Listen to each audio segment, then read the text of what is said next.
गुरु प्यारे साध संगत जी, प्यार से कहिए धन निरंकार जी। साध संगत जी, आप जिस भी संत महात्माओं के चरणों में दास एक छोटी सी कहानी रखने का प्रयास कर रहा है। आशा है साध संगत जी आप सभी संत महात्मा इस कहानी को जरूर सुनेंगे। साध संगत जी, एक बार की बात है, एक साधु साध संगत जी गाँव से बाहर अपनी कुटिया की ओर जा रहा था। कुटिया साध संगत जी जंगल में था। जंगल जाने के लिए साध संगत जी उसे बाजार से होकर गुजरना पड़ता। साधु साध संगत जी उस रास्ते से गुजरते हुए, बाजार से गुजरते हुए साध संगत जी जा रहे थे। तो उन्होंने बाजार में साध संगत जी देखे कि एक दुकान में जो है ढेर सारी टोकरियां पड़ी हुई थी और टोकरियां में साध संगत जी खजूर रखे हुए थे। खजूर देखकर साध संगत जी, साधु का मन जो था वो थोड़ा ललच सा गया। साध संगत जी उसके मन में जो है एक इच्छा जागृत हो गई कि हमें आज खजूर खाना है। साध संगत जी उसके पास पैसे नहीं थे, फिर भी मन में एक इच्छा जागृत हो गई कि खजूर खाना है।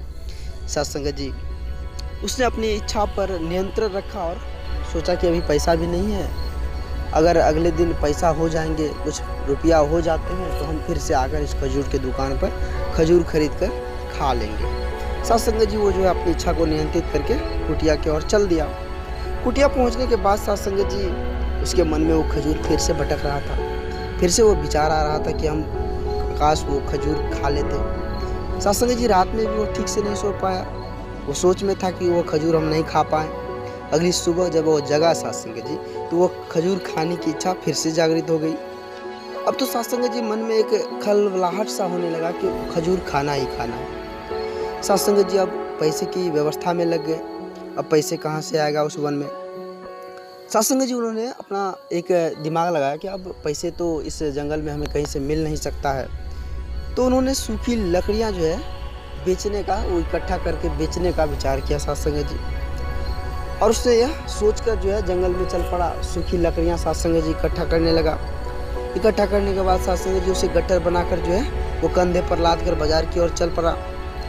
साध संगत जी वो लकड़ियों की गट्ठर जो काफ़ी भारी हो गया था और उसे बाजार तक उठाकर ले जाना, काफ़ी दूरी तय करना आसान भी नहीं था साध संगत जी। किंतु वो खजूर का एक ललसा कहा जाए, एक मन में जो साध संगत जी खाने की विचार कहा जाए, वो सता रहे थे साधु को।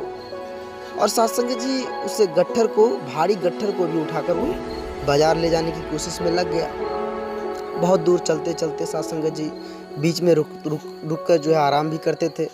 कुछ दूर और आगे बढ़ने के बाद साध संगत जी उसके साथ एक घटना हो गया। उसके कंधे में दर्द होने लगा। अब सोचा कि अब तो विश्राम करना निश्चित है।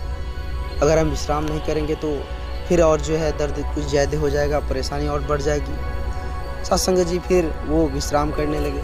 कुछ दूर साध संगत जी कुछ देर फिर रुके, फिर लकड़ियाँ का गट्ठर उठाकर किसी तरह साध संगत जी वो फिर बाजार पहुँच गए। बाजार में साध संगत जी उसने सारी लकड़ियाँ बेच दी। पैसे भी इकट्ठे हो गए और इतना पैसे इकट्ठे हो गए कि साध संगत जी वो खजूर खरीद सकते थे। और बहुत खुश था साध संगत जी कि आज तो हम खजूर खा के ही रहेंगे। खजूर के दुकान पर पहुंचा। साध संगत जी उसने खजूर खरीद लिया और सोचा कि चलते हैं अपनी कुटिया की, और कुटिया में बैठकर आराम से खाएंगे।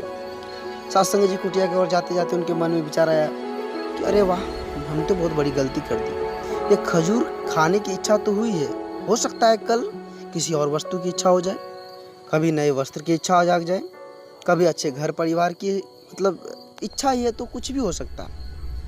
साध संगत जी साधु सोच में पड़ गए कि आखिर हो क्या गया मेरे साथ। साध संगत जी वो सोच रहे थे कि अगर मैं इच्छाओं का दास बन जाऊंगा तो मैं साधु किस काम का, फिर साधु मेरा नाम ही कहाँ। साध संगत जी यही सोचकर जो है, यही विचार उनके मन में बार बार आने लगे। साध संगत जी साधु ने विचार किया कि अब यह खजूर हम नहीं खाएंगे।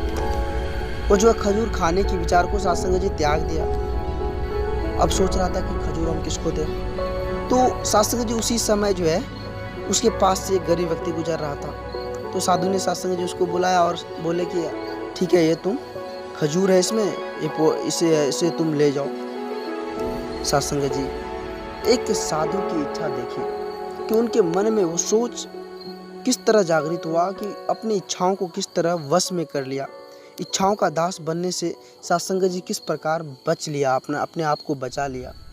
तो यही साधु का एक अहम साध संगत जी सोच होती है। और इस सोच से हमें सीखना चाहिए कि साध संगत जी कि वो इच्छा जागृत मेरे मन में ना हो, जितना है जितना हमें प्रभु परमात्मा जो चीज़ हमें दिया है बस उसी का शुक्र करना है। साथ संगत जी, यदि हम अपनी हर इच्छाओं के आगे हार जाएंगे तो सदा के लिए साथ संगत जी अपनी इच्छाओं का दास बन जाएंगे हम। मन चंचल होता है, ठीक है साथ संगत जी, उसमें रहकर इच्छाएं उत्पन्न होती है और होती रहती भी है साथ संगत जी, लेकिन जो उचित है, जो उचित आती है, कुछ उचित भी आती है और कुछ अनुचित भी आती है साथ संगत जी। ऐसी इच्छाओं पर नियंत्रण रखना आवश्यक होता है। हमें सोच समझकर इच्छाओं का आकलन साथ संगत जी करना होगा साथ संगत जी, तभी हमारा जीवन जो है सफल हो सकता है। हमें इच्छाओं का दास नहीं बनना, बल्कि इच्छाओं को साथ संगत जी अपना दास बनाना है। प्यारे साथ संगत जी, आप जी सभी संत महात्माओं के चरणों में दास एक छोटी सी कहानी रखा। आशा है आप सभी संत महात्माओं को अच्छा लगा होगा। साथ संगत जी, इस कहानी को आप सभी संत महात्मा अदर सभी संत महात्माओं के बीच शेयर करें। और साथ संगत जी, दास इस चैनल पे छोटी मोटी जो है ये चैनल है, इस पे कुछ ज्ञान भरी बातें, कुछ मोटिवेशनल बातें, कुछ प्रेरणादायक कहानी साथ संगत जी अपलोड करते रहते हैं। दास के साथ प्यार बनाए रखना साथ संगत जी, बस ये अरदास है। इस परमपिता परमात्मा के चरणों में हम सभी साथ संगत जी प्यार से कहें, धन्य निरंकार जी, धन्य निरंकार जी।